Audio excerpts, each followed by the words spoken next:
Amém. Abra comigo em Mateus capítulo 28. E a gente está na nossa série, A Grande Comissão. Mateus capítulo 28. E a gente está no nosso terceiro episódio.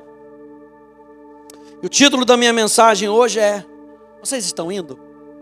Pergunta para duas pessoas: você está indo? Você está indo? Essa é a questão. Mateus capítulo 28, a partir do verso 16, tem sido a nossa leitura.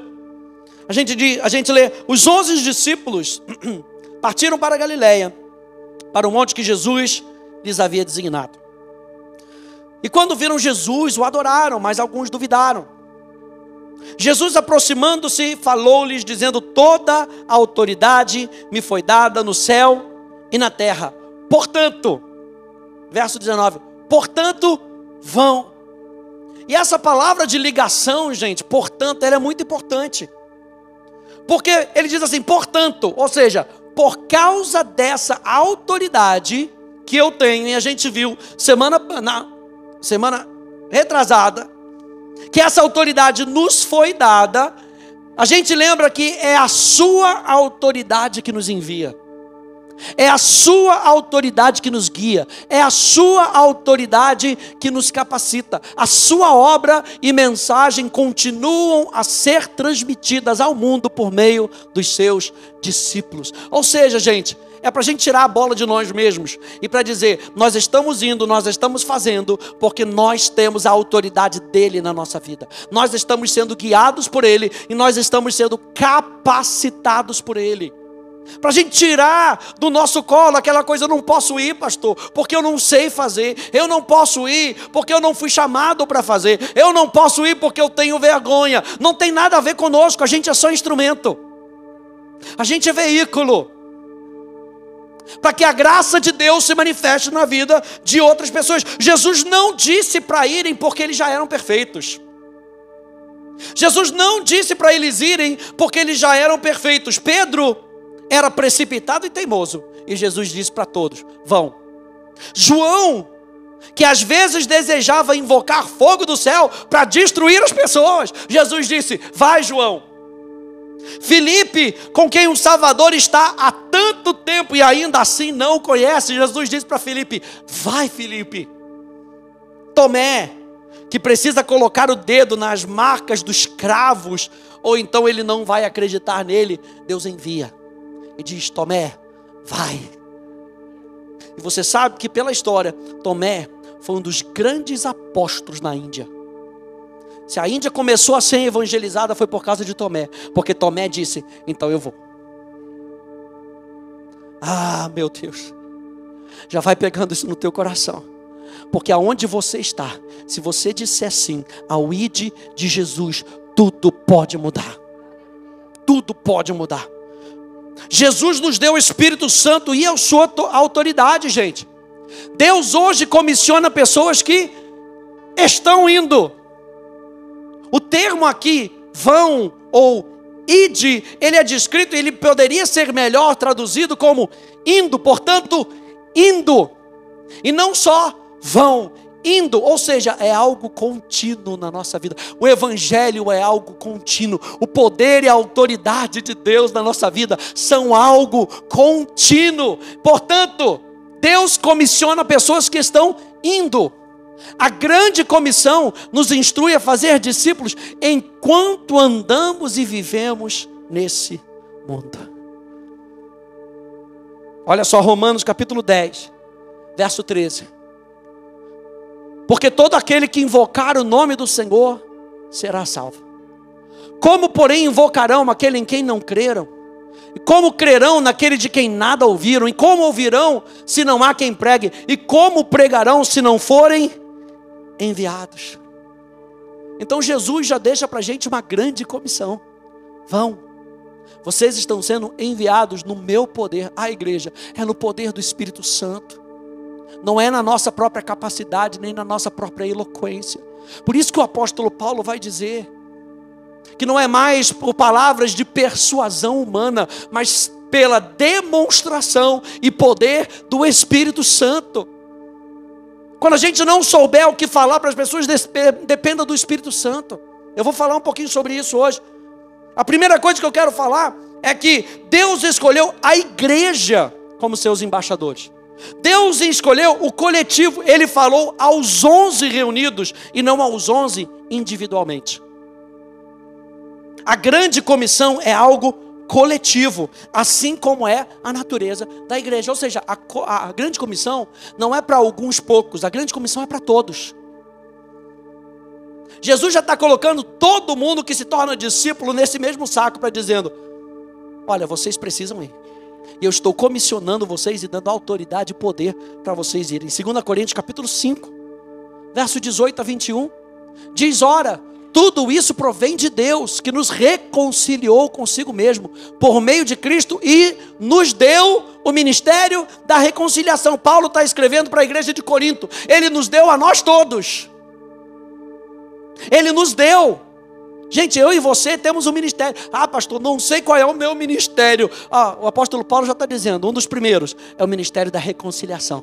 É o ministério de todo cristão. Presta atenção, o ministério de todo cristão é, primeiramente, o ministério da reconciliação. E ele diz: a saber, o que nós vamos falar? Que Deus estava em Cristo, reconciliando consigo o mundo, não levando em conta os pecados dos seres humanos e nos confiando a palavra da reconciliação. Além de nós termos um chamado, nós temos uma palavra. E que palavra é essa? A palavra de reconciliação. Portanto, somos embaixadores em nome de... Não seremos feitos embaixadores. Não tem cerimônia. Sabe qual é a sua cerimônia? Batismo. A gente vai falar isso um pouquinho mais para frente. Mas a cerimônia de você tomar posse é a sua cerimônia de batismo. É lá que você aceita dizer: eu vou viver para Cristo todos os dias da minha vida. Você já disse isso quando você professou a sua fé, quando você disse sim para Jesus. Agora o batismo é a confirmação disso.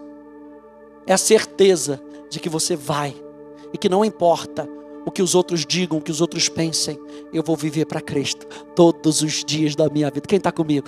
Todos os dias da minha vida. Portanto, nós somos embaixadores em nome de Cristo, como se Deus exortasse por meio de nós. Em nome de Cristo, pois, pedimos que vocês se reconciliem com Deus. Aquele que não conheceu o pecado, Deus o fez pecado por nós, para que nele fôssemos feitos justiça de Deus. Ele tomou o nosso lugar. Essa é a mensagem da cruz. Ele tomou o nosso lugar, para que nós pudéssemos viver como justiça de Deus. É interessante, gente, a gente notar que a igreja surge como fruto da missão. A igreja surge como fruto da missão, com foco na missão, além de ter a responsabilidade de alimentá-la. E toda a missão culminava na plantação de uma nova igreja, e o ciclo continuava. Por isso que não faz sentido a gente viver sem o coletivo. Porque toda vez que eles iam fazer missões, alguém plantava uma igreja. Alguém deixava um corpo de pessoas. Alguém deixava uma pessoa para cuidar desse corpo de pessoas. Então a igreja, gente, ela é plano de Deus para a missão. Gente, a igreja é plano de Deus para a missão. Tanto o corpo de Cristo como a igreja local. E é isso que nós estamos vendo. Deus escolheu a igreja como seus embaixadores. Mas a segunda coisa é que a igreja é composta por indivíduos. Então não importa, gente, o que a gente esteja fazendo, onde quer que a gente esteja fazendo, há sempre uma agenda maior.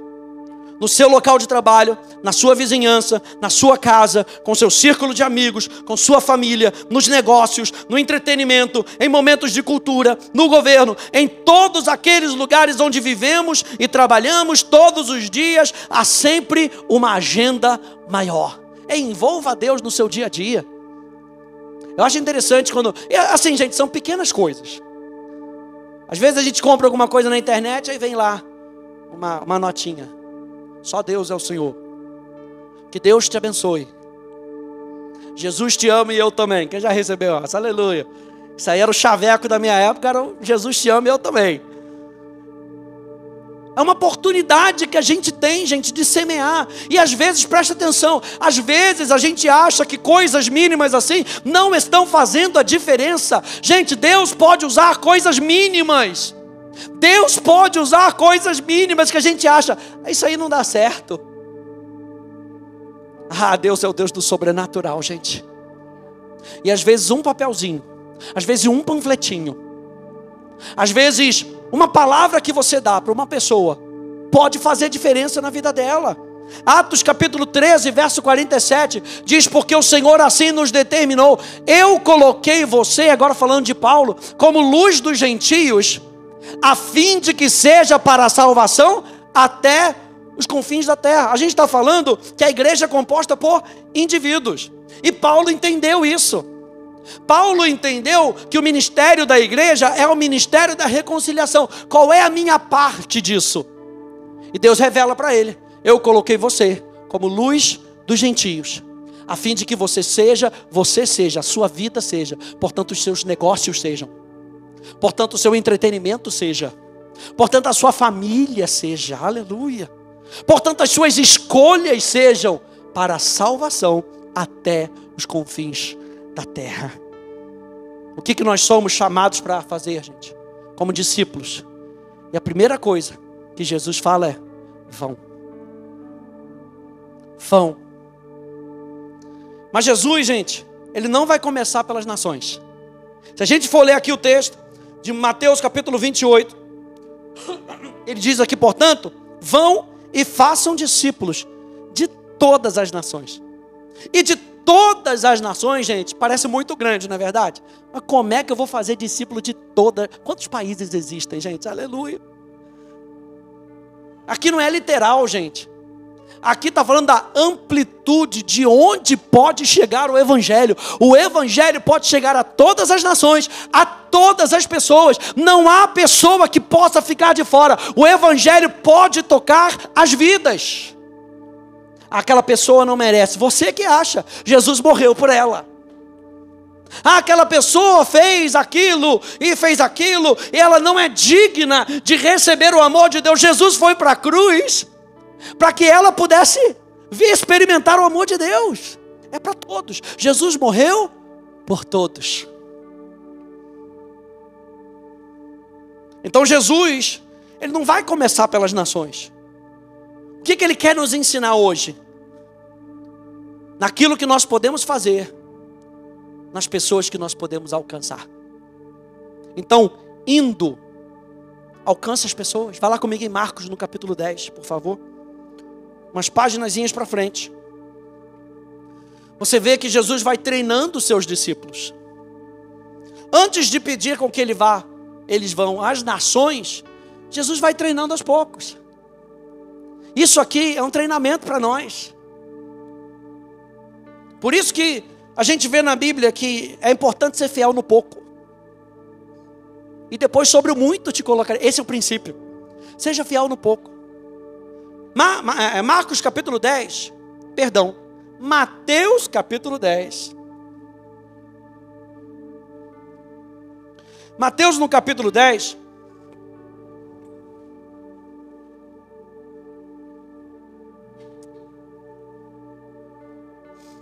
Você já vê aqui no versículo 1. Diz lá: tendo Jesus chamado os seus 12 discípulos, deu-lhes autoridade sobre os espíritos imundos, para os expulsar e para curar todo tipo de doenças e enfermidades. Ora, os nomes dos 12 apóstolos são esses. Primeiro Simão, chamado Pedro e André, seu irmão. Tiago, filho de Zebedeu, e João, seu irmão. Filipe e Bartolomeu. Tomé e Mateus, o publicano. Tiago, filho de Alfeu e Tadeu. Simão, o zelote. Judas Iscariotes, que foi quem o traiu. Verso 5. Jesus enviou esses 12, dando-lhe as seguintes instruções. E a palavra aqui, quando fala de instruções, ele está usando um termo militar. Ou é um termo militar, ou um professor dando regras para algo. O que Jesus está falando aqui? Gente, presta atenção. Não é opção. Jesus não está dando opção para os discípulos. Vocês são meus discípulos? Eu estou falando algo que vocês precisam fazer. A grande comissão foi emitida como uma instrução a ser seguida. um comando a ser obedecido e um decreto a ser executado. Então os discípulos entenderam que não era um pedido de socorro de Jesus. Pô, me ajuda aqui num negocinho aqui rapidinho. Jesus estava dando uma ordem para os discípulos.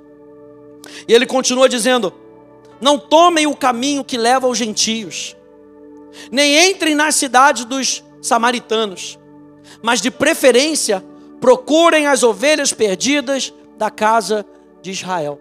Ou seja, ele não está falando, agora não é o momento de vocês irem nem para os samaritanos, nem para os gentios. O momento de vocês agora é ir para os judeus.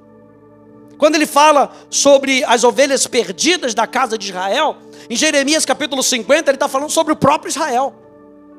Ele está falando, vocês são judeus? Busquem o povo judeu. E a gente precisa estar alerta a esses comandos de Deus, a prestar atenção nessas coisas. Jesus não está falando para a gente ganhar o mundo nesse momento, ele está falando, ganhe os seus. Meu Deus. Para começar, comece pelos seus.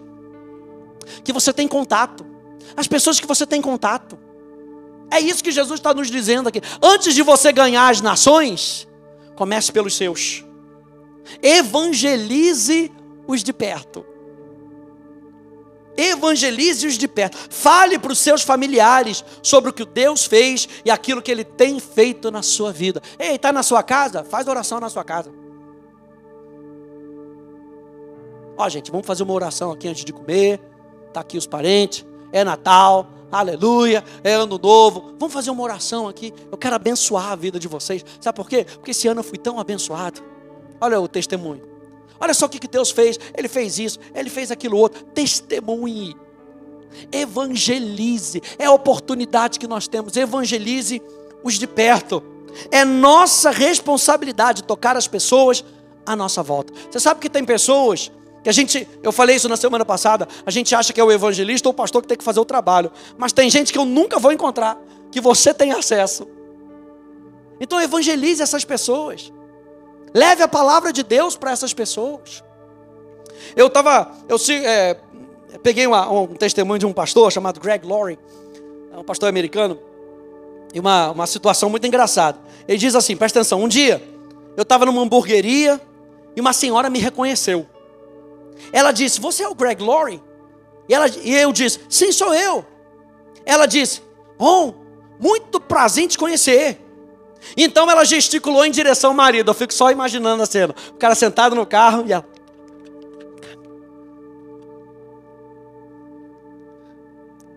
Aí o marido chega perto e ela diz, esse é o meu marido, ele é um pagão.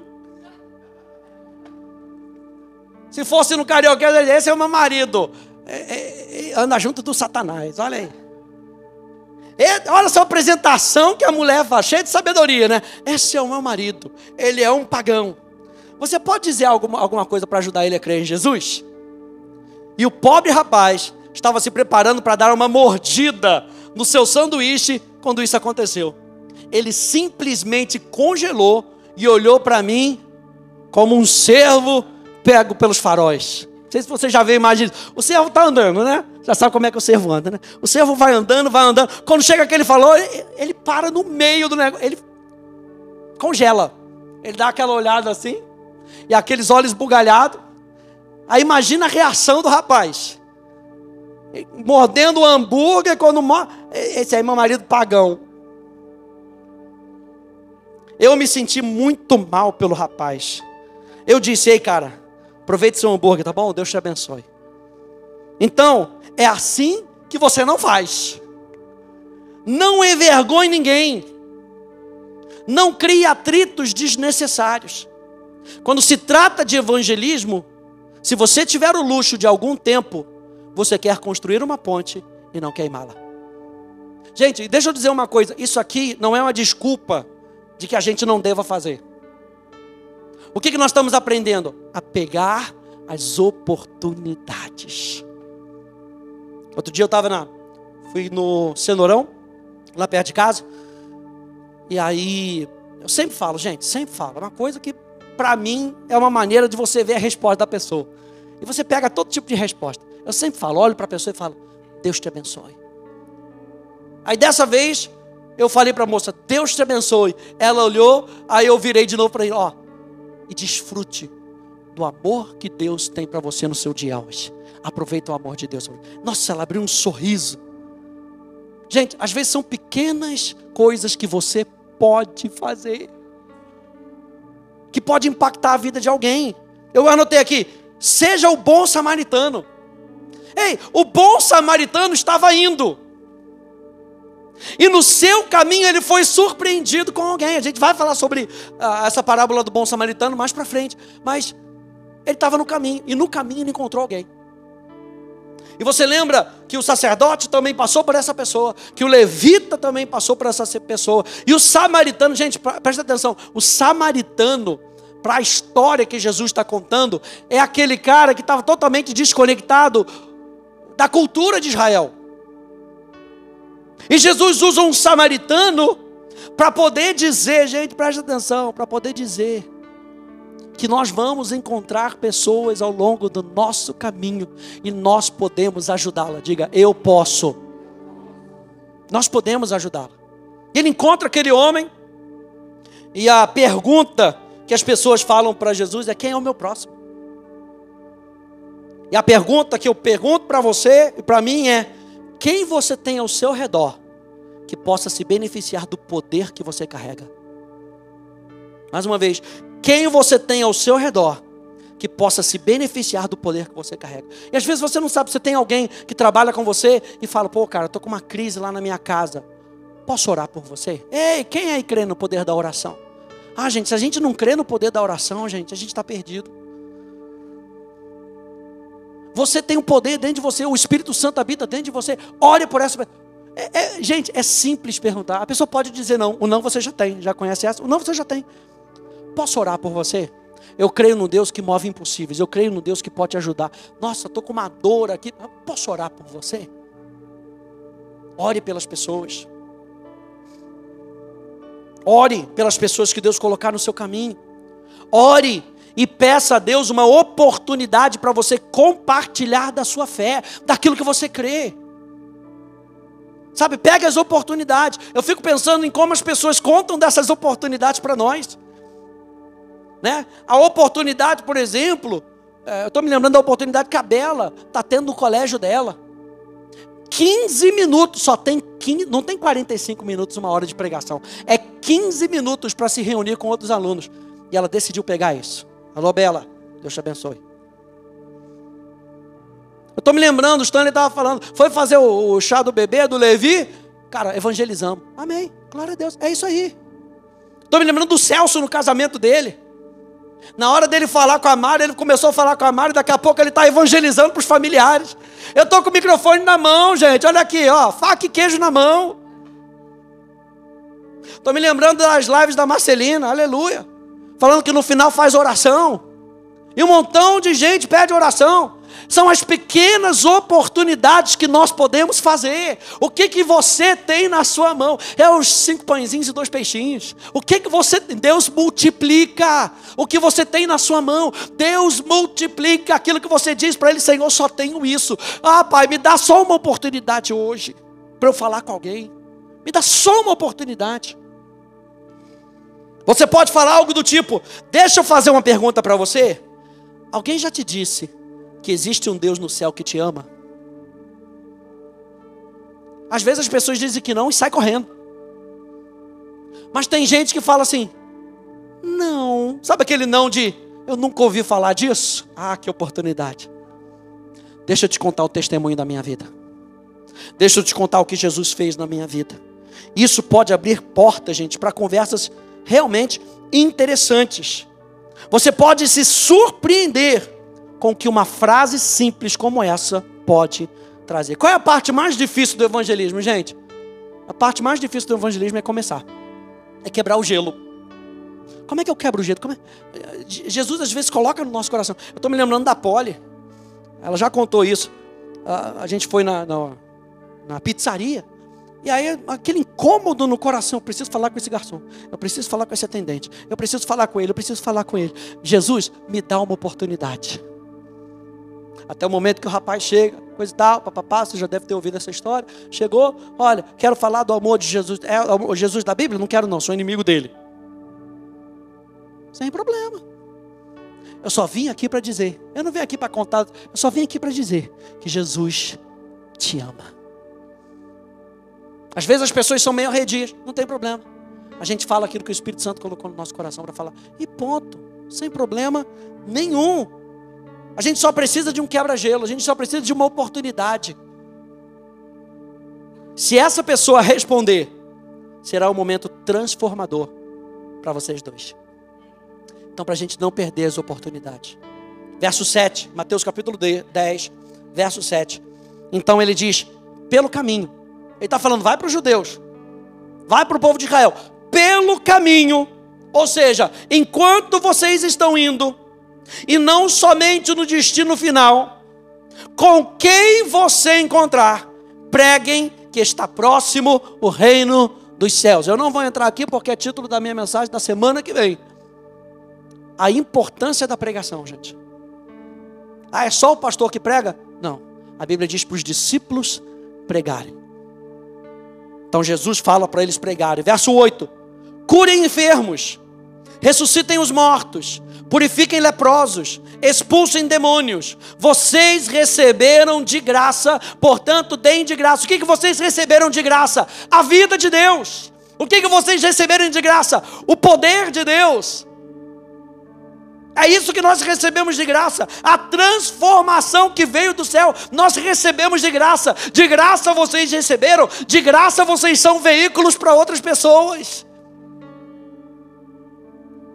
A gente já falou que tem um mundo sofrendo, e nós temos a resposta, não porque nós somos melhores, é por causa de Jesus. Jesus é a resposta para o mundo sofrido. Jesus é a resposta para o sofrimento humano. Jesus é a solução. Nós cremos disso, gente. Nós cremos que Jesus é a solução. Nós não estamos falando de religião, nós estamos falando de uma pessoa que morreu na cruz do Calvário, para que nós pudéssemos ser reconciliados com Deus, para que nós pudéssemos andar com Deus. Aí no versículo 9, ele diz, não levem ouro, nem prata, nem cobre em seus cintos, nem sacola para o caminho, nem 2 túnicas, nem sandálias, nem bordão, porque o trabalhador é digno do seu alimento. E aqui, especificamente aqui, Jesus fala para eles, não levem nada. Mais para frente Jesus vai falar, agora levem. Mas aqui, Jesus está lembrando, Jesus ensina o poder de dependerem de Deus na sua missão. E muitas vezes, presta atenção, a gente só tem um incômodo dentro de nós. Eu preciso falar algo com essa pessoa. E às vezes a gente não sabe nem o que falar. Então a gente precisa depender de Deus. Jesus me dá as palavras. O que eu preciso falar com essa pessoa? Jesus está ensinando os seus discípulos a dependerem de Deus na sua missão. Nos versículos seguintes, o restante do capítulo, eu vou deixar todas as anotações, nas minhas anotações, do que Jesus fala nos próximos versículos, porque a gente não vai dar tempo de entrar. Mas Jesus, do verso 16 ao 25, ele dá um alerta para os discípulos. Do verso 23 ao 26 ao 33, Jesus fala para eles não temerem. E no verso 34 a 42, Jesus fala sobre quem vai dividir a história. Jesus está falando dele mesmo. Jesus divide a história. E a gente vê isso nesses versículos. Depois você pode acessar minhas notas lá no meu blog, rafaelfroy.com, e você pode acompanhar isso. Tá? O que eu quero falar aqui para a gente terminar? Que a gente vê tudo isso lá no Antigo Testamento. A gente vê o ID no Antigo Testamento. É como se o que Jesus está falando para os judeus em Mateus capítulo 28, eles já tivessem ouvido em algum lugar. Onde é que eles ouviram? Gênesis capítulo 12, versículo 1, diz: o Senhor disse a Abraão, saia da tua terra, da tua parentela e da casa do seu pai, e vá para a terra que eu lhe mostrarei. Farei de você uma grande nação. Ele diz, Mateus 28, vão a todas as nações.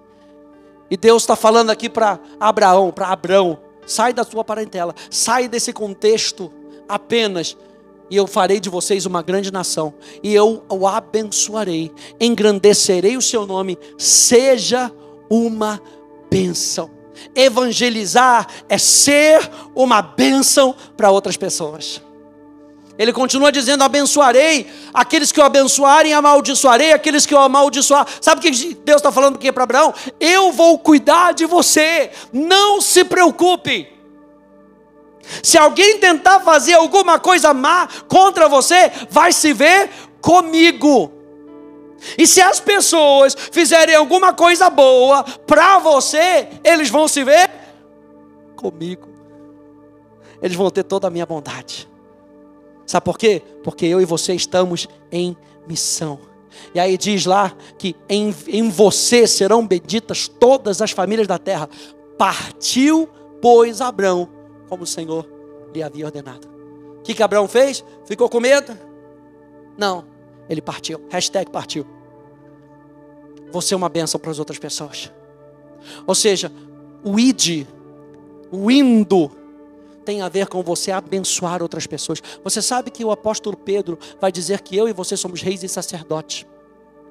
E parte do trabalho do sacerdócio era abençoar o povo. Então, como sacerdote que nós somos, nós fomos chamados para abençoar as outras pessoas.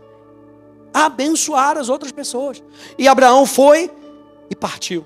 A bênção de Abraão, assim como a grande comissão, é Deus chamando um povo para si, a fim de se dar a conhecer a toda a humanidade como Deus resgatador.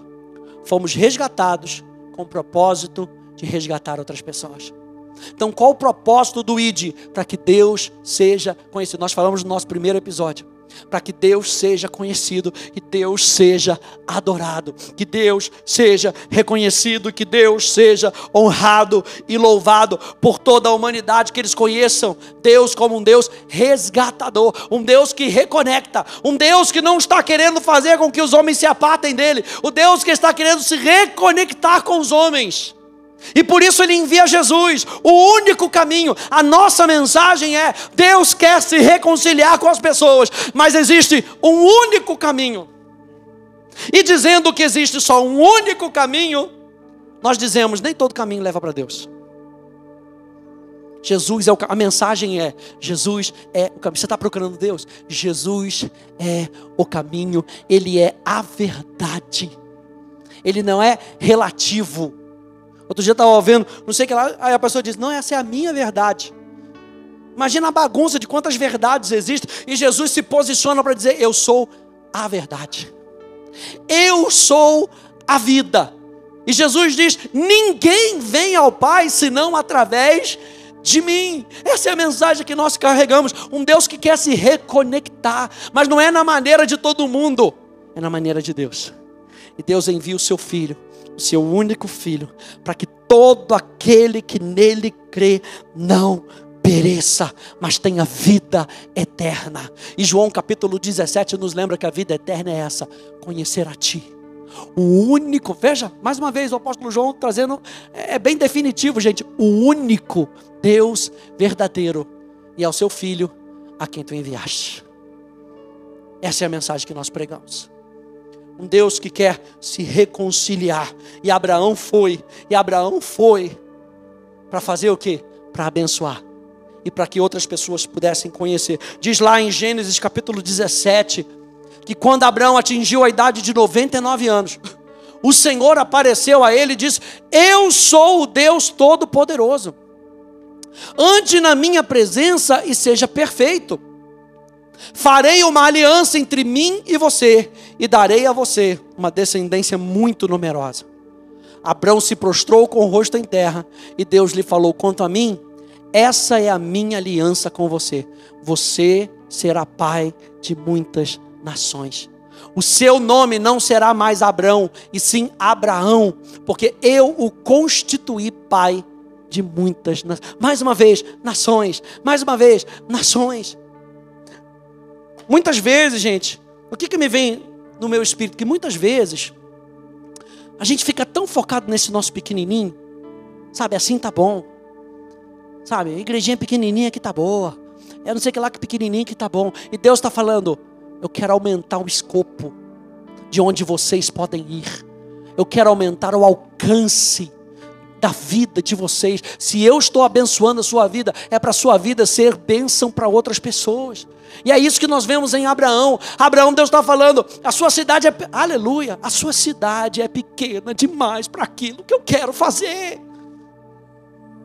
A sua casa é pequena demais para aquilo que eu vou fazer. Eu vou salvar a sua casa, mas eu vou salvar além da sua casa. Deus tem coisas além daquilo que nós podemos pedir, imaginar ou pensar. Por isso ele chama Abraão para fora. Sai da tua tenda, olha para as estrelas, conta as areias do mar. Não dá para contar aquilo que Deus quer fazer em você e através de você. Deus quer com que a gente alcance o maior número de pessoas que nós podemos alcançar, mas a gente não pode limitar isso somente às nossas circunstâncias. Ele começou pelos nossos familiares, Ele começou pelos nossos amigos, Ele começou em Jerusalém, Ele começou em Jerusalém, mas aí tem a Judeia e tem a Samaria. E Samaria era aquele povo que eles não queriam ir. Tem gente que a gente vai dizer assim, quer ir não. Manda eu não, Jesus. Manda eu não. Ele fala, Samaria também vai ser alcançada. E depois, todas as nações da terra. O seu nome não será mais Abrão, e sim Abraão. Porque eu o constituí pai de muitas nações. Farei com que você seja extraordinariamente fecundo. Hashtag bora fazer filho. Essa eu contei de Abraão, aleluia. O que nós podemos aprender disso? É que aquilo que Deus planta no seu coração é para dar resultado. Evangelismo dá resultado para o reino de Deus. Reconciliar pessoas com Deus traz resultados marcantes para o reino de Deus. E ele está falando, eu faço você fecundo. Na realidade, pensar aqui em Gênesis capítulo 17, é pensar em Gênesis capítulo 1. O que Deus fala com o homem.